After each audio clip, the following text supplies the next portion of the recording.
अस्सलाम वालेकुम नाज़रीन, मैं आज हाज़िर हुआ हूँ आपकी पेशे खिदमत में। न्यू ड्रामा आ रहा है जो अनकरीब आप देखने वाले हैं, उसकी स्टोरी हम लेकर आ रहे हैं। ड्रामा देखना मत भूलिएगा। ड्रामे का नाम है दुश्मन है जानान। तो चलो शुरू करते हैं, अपने ड्रामे की तरफ बढ़ते हैं। ऐमन, मेरा मोबाइल वापस करो। ऐमन, देखो मैं आखिरी बार कह रही हूँ, मोबाइल वापस करो। अरे यार सब्र करो, देखने तो दो। कौन है वो जिसकी तुम दीवानी हुए जा रही हो? मैं भी तो देखूं जरा। ऐमन, ऐसी कोई बात नहीं है, तुम्हें गलत फहमी हो रही है। अगर ऐसा कुछ होता तो क्या मैं तुम्हें बताती ना।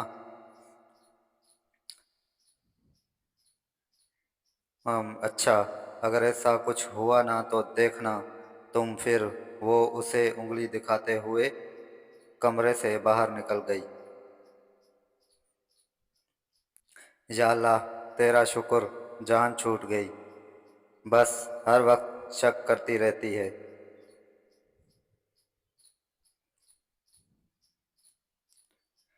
वो सब नाश्ते की टेबल पर बैठे थे, सिवाय सिमाब के। ऐमन बेटा, सिमाब कहाँ है? नाश्ता नहीं करना क्या? उसने जी पापा, मैं बुलाकर लाती हूँ। हाँ बेटा, बुलाकर लाओ उसे। कोई है काम ये लड़की टाइम पे नहीं करती। मजाल है जो उसको अपनी ज़रा सी भी परवाह हो। और हाँ, नाश्ते के बाद दोनों जाकर शॉपिंग कर लेना। ये नफीसा बेगम थी, ऐमन और सिमाब की माँ। कहने को तो वो सिमाब की सौतेली माँ थी, लेकिन प्यार सगी से भी बढ़कर करती थी।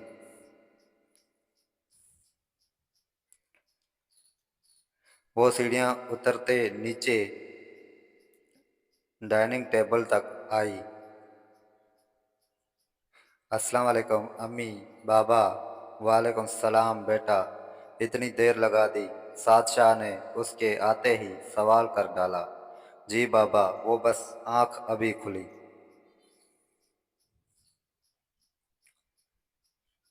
झूठ क्यों बोल रही हो? तुम तो कब से जागी हुई हो। ऐमन, जो कब से खामोश बैठी थी, इसके यूं सफाई से झूठ बोलने पर गोया हुई है। हाँ तो दोबारा सो गई थी ना? बस करो बार। यार इतनी जल्दी तुम्हें फिर से नींद आ गई थी?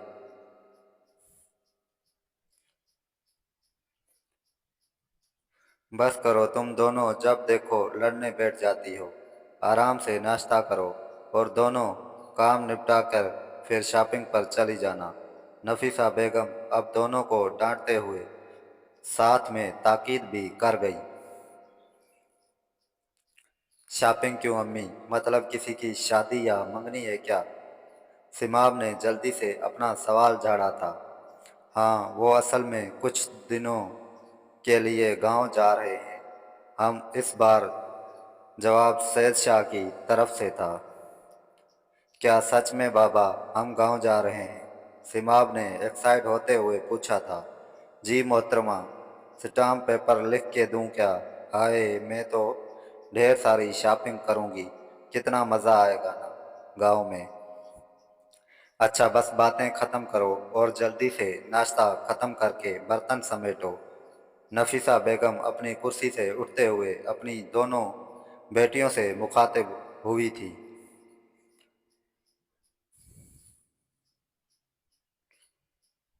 सर, हम कहीं और रख लेते हैं मीटिंग। यहाँ शॉपिंग मॉल में तुमसे जितना कहा जाए उतना ही किया करो तो बेहतर होगा तुम्हारे लिए। असगर वलीद खानजादा दरमियान में ही उसकी बात काटते हुए बोला। जाओ एक स्ट्रांग सी कॉफ़ी लेकर आओ।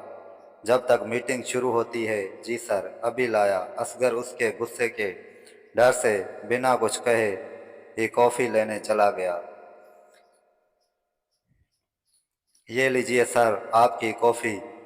हम चलो चलते हैं।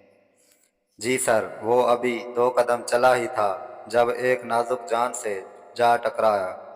वो लड़की कभी उसको तो कभी अपने ऊपर गिरी कॉफ़ी को देख रही थी। एमन, सेकंड फ्लोर पर चलते हैं, वहाँ कपड़े ज़्यादा अच्छे मिल जाएंगे। यार हाँ ठीक है, ये तो कपड़े ही इतने महंगे दे रहा था। वो दोनों अपने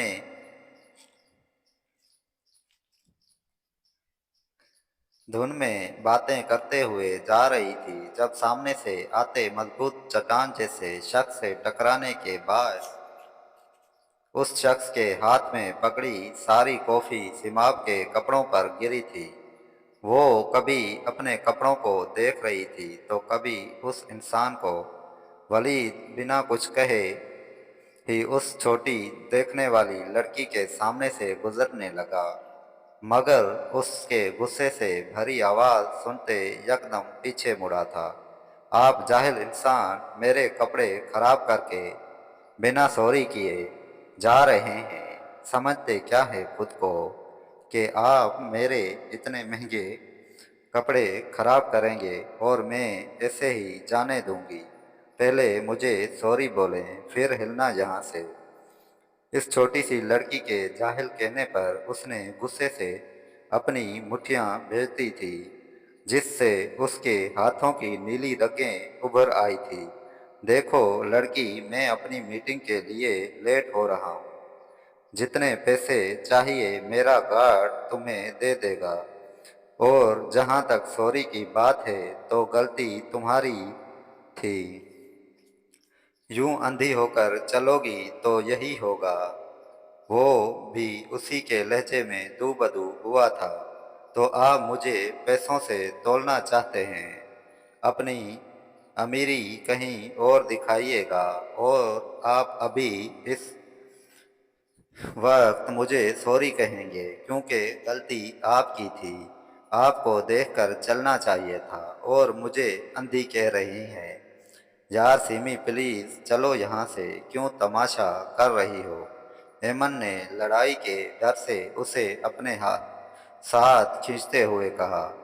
ऐसे कैसे, जब तक ये मुझे सॉरी नहीं करते एक इंच भी नहीं हिलूंगी यहाँ से। वलीद खानजादा नाम है मेरा, माफ़ी तो मैं अपने बाप से भी नहीं मांगता। तो तुम क्या चीज़ हो? अब हटो मेरे रास्ते से, वरना मुझे और भी बहुत तरीके आते हैं। लड़की आवाज में दबी दबी कराहट, लेकिन वो भी नहीं जानता था इस बार उसका पाला एक सरफिरी से पड़ा है, जो एक बात कह दे तो फिर उसको पूरा करके छोड़ती है। ओह, तो आप सॉरी नहीं करेंगे तो ठीक है, फिर यही सही। वो उसके साइड से निकलते पीछे बने कॉफ़ी शॉप से एक कॉफ़ी का गिलास लाते हुए वापस उसके सामने आते सारी कॉफ़ी उस पर गिरा गई।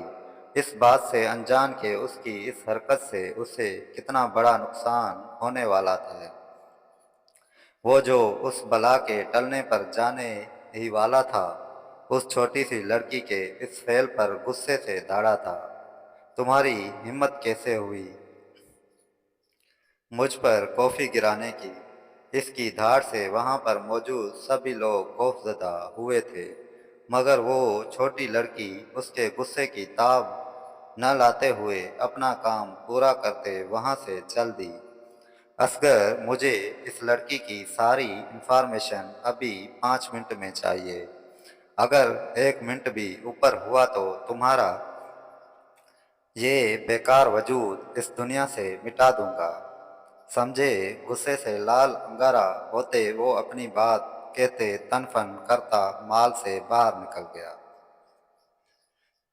या खुदा, ये किस मुसीबत में फंस गया हूँ। दोनों ही अंधे होकर चल रहे थे, खुद तो चले गए दोनों, और मुझे यहाँ सूली पर लटका गए। इसी लड़की के बारे में जितनी मालूमात हो सके जमा करो, वरना हम में से कोई भी जिंदा नहीं रह सकेगा। असगर लानत ममानत करता वहां से निकल गया।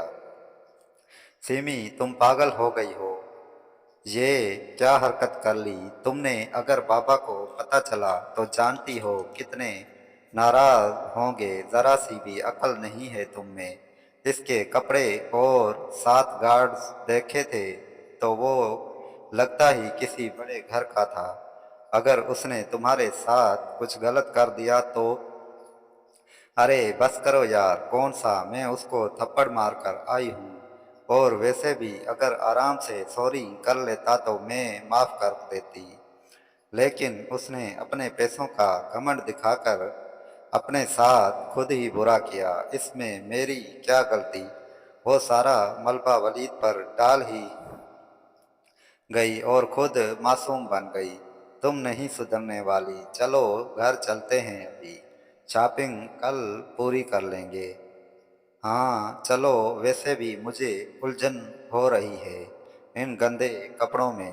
سر وہ بولو اصغر، کیا انفارمیشن لائے ہو؟ سر اس لڑکی کا نام سماب شاہ ہے اور باپ کا نام سعد شاہ، ایک سوتیلی بہن ایمن نام ہے، اور ماں اس سے پہلے کہ وہ کچھ اور کہتا ولید نے اس سے ٹوک کر کہا، ایڈریس پتہ کیا ہے تو مجھے ان کے گھر لے چلو، اور ہاں ایک مولوی کا انتظام بھی کرو، اور اگر ایڈریس نہیں ہے تو اپنے جنازے کے لیے ایک مولوی کا انتظام کرنا پھر۔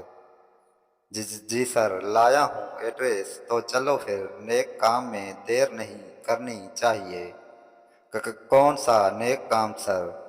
نکاح، ولید نے دو لفظ کہہ کر بات ختم کی۔ لیکن سر، بی بی جان کو کیا جواب؟ وہ میرا کام ہے، تمہیں جتنا کہا جائے اتنا کیا کرو، اب چلو دیر ہو رہی ہے ہمیں۔ جی سر، اصغر پہلے بولنے کی غلطی سے باز ہے رہا مبادا اگلا بندہ اسے واقع ہی نہ مار ڈالے۔ وہ دونوں گھر پہنچی تو سامنے ہی سعد شاہ اور نفیسہ بیگم کو کھڑا پایا۔ امی جان، امی بابا یہ دیکھے میں کتنی ڈھیر۔ اس کی بات مکمل ہونے سے پہلے ہی سعد شاہ نے اسے غصے اور غم کے ملے جلے تاثرات سے پکارا، کیا کر کے آئی ہو؟ بابا ریلیکس، ہم کچھ نہیں کر کے آئی، جھوٹ مت بولو سماب، تم ولید خانزادہ سے بدتمیزی کر کے آئی ہو اور کہہ رہی ہو کہ ہم نے کچھ نہیں کیا۔ سعد شاہ نے غصے سے اسے دیکھتے ہوئے کہا، آپ کو کس نے کہا؟ بابا ایسا کچھ نہیں ہوا، ہم صرف شاپنگ کر کے آئی ہیں، اور ہم تو کسی ولید خانزادہ کو جانتی بھی نہیں۔ اس بار ایمن نے بات سنبھالنے کی کوشش کی۔ میں نے بتایا ان کو، اپنے پیچھے سے آتے اس کی روبدار آواز پر وہ دونوں پیچھے مڑی تھی۔ آپ یہاں کیسے؟ مطلب آپ کو میرا ایڈریس کہاں سے ملا؟ سماب نے حیران ہوتے ہوئے اس سے پوچھا، جو اسی کی یک ٹک دیکھتے جا رہا تھا۔ گڈ کوسچن، پر کیا ہے نا میرے پاس اتنا ٹائم نہیں ہے، پھر کبھی بتاؤں گا، پہلے چلو تم نکاح کر لیں۔ مولوی صاحب بیچارے تھک گئے ہوں گے، کیونکہ مولوی صاحب وہ اس پر سکون سے بم پھوڑتے اپنا ساتھ کھڑے مولوی صاحب کے کندھے پر ہاتھ رکھ کے اندر لے چلا۔ یہ کیا کہہ کر گئے ہیں؟ بابا مجھ سے نکاح میں ہرگز نہیں کروں گی یہ نکاح، وہ اونچی آواز میں دھاڑے تھی۔